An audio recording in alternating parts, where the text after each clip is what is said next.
Sinabi ko sa inyo ang mga bagay na ito upang mapasa inyo ang kagalakan ko at nang sa gayon ay malubos ang inyong kagalakan.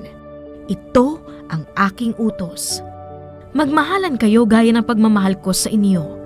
Ang pinakadakilang pag-ibig na maaaring taglayin ng sinuman para sa kanyang mga kaibigan ay ang ialay ang kanyang buhay para sa kanila. Kayo'y mga kaibigan ko kung tinutupad ninyo ang aking mga utos. Juan Kapitulo 15, versikulo 11 hanggang 14.